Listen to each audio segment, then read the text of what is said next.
मुलुगावनो बयखौबो दिनैहाय 9 मार्चआवहाय सारा मुलुगावनो बयबो आइजो माहारि बा जाय जेन्डार इकुवेलिटिखौ जायो मान होयो सन्मान होयो बयबो मुलुगावनो दिनैहाय मुलुगनां आइजो सान फालिनाय जायो जोंबो UPPL राजनिति दोलोनिफ्राय दिनैहाय मुलुगनां आइजो सान नैबे 9 मार्चआवहाय नैबे खुंग्रिंनि स्कुल प्लेग्राउन्डआव बा नैबे फोथाराव लानाय जादों आरो बयनिबोसिम जोंनि हामलायनायखौ बावबाय आरो जों दिनै बाहाय आइजोफोरनि जौगानायनि थाखाय वुमेन एम्पावारमेन्ट आइजोफोरा जाहाथे जेब्लाबो आवगायलांनानै थांनो हायो थाबायलांनो हायो गासिबो बिथिङाव राजनिति बिथिङावबो बा समाज बिथिङाव हारिमु बिथिङाव आरो रांखान्थि बिथिङाव आवगायलांनो हायो समानैनो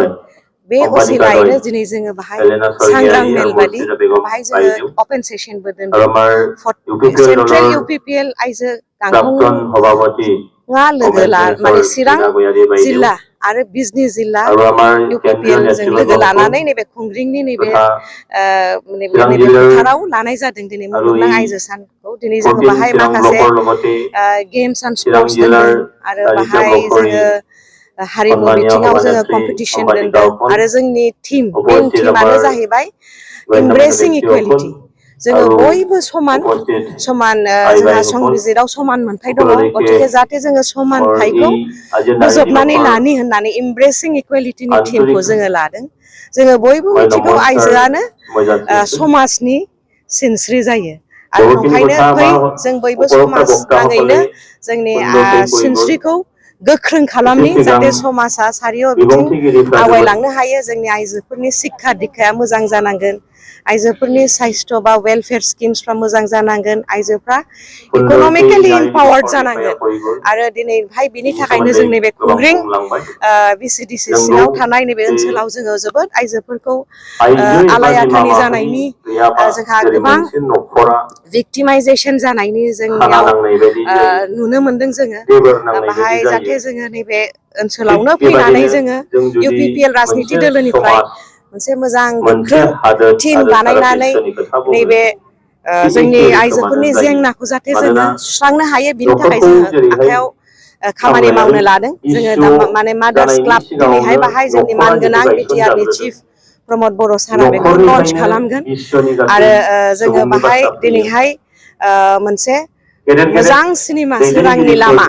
बेखौबो बाहाय दिनै रिलिज खालामनाय जागोन आरो जोङो बाहाय माखासे बुकलेटबो रिलिज खालामनाय जागोन आरो जाहाथे जोङो नैबे खुंग्रिं गामिखौ जोङो बुहुत माने जारिमिन दङ बे गामियाहाय 1918आवनो जाजेननाय बे गामि थेवब्लाबो गोबां बिथिङाव जोंहा दाबो बिथिंहाय खामानि मावनांगौ दङ बे खामानिखौ जोङो UPPL राजनिति दोलोनिफ्राय मावनो होननानैनो जोङो नैबेहाय प्रग्रामखौ लानाय जादों आरो जाहाथे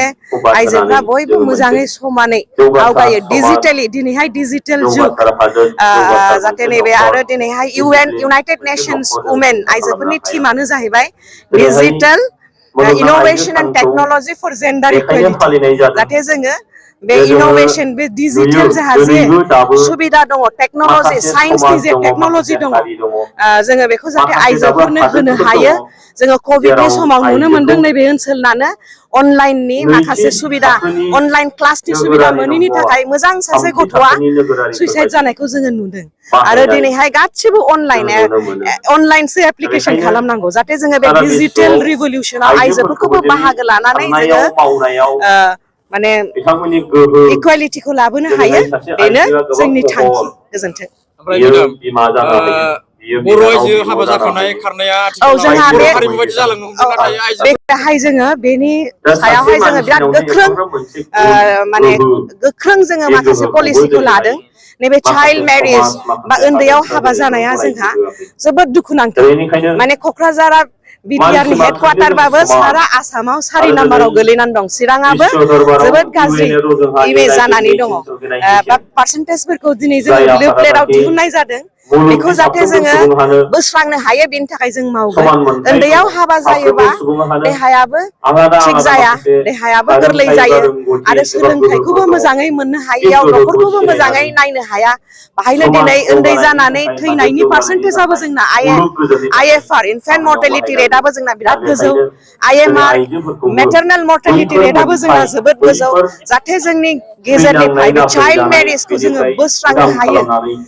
डमेस्टिक भाइलेन्सखौ जाहाथे जोङो बोस्रांनो हायो रेप जानायखौ जाहाथे जोङो बोस्रांनो हायो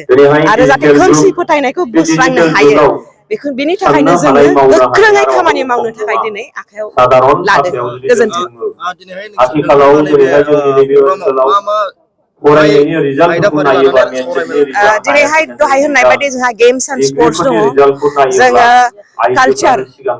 कालचार बिथिङावबो जोङो कम्पिटिसनखौ दोनदों आरो अपेन सेसनावहाय जोंना 4 एपइन्टेड स्पिकार्स फैगोन बिथांमोना आलदा आलदा सेक्सननि दैदेनगिरि सासे एसिस्टेन्ट प्रफेसर फैगोन श्रीमती शिरति सरगयारि सासे सार्केल अफिसार फैगोन मिस पान्जामुति ब्रह्म आरो सासे समाज सिबियारि लक्ष्मी छेत्री फैगोन आरो सासे पुलिस अफिसार जुलि बसुमतारी फैगोन बिथांमोना जोंनि नैबे ओनसोलावहाय जाहाथे बयनोबो मोनसे सांग्रां होनो हायो आरो जों पुरा बिटिआर ओनसोलखौनो गथ' गथायनि हिउमेन ट्राफिकिंखौबो जों बिथिंनिफ्राय जानाय नुदों जाहाथे बेखौबो जोङो बोस्रांनो हायो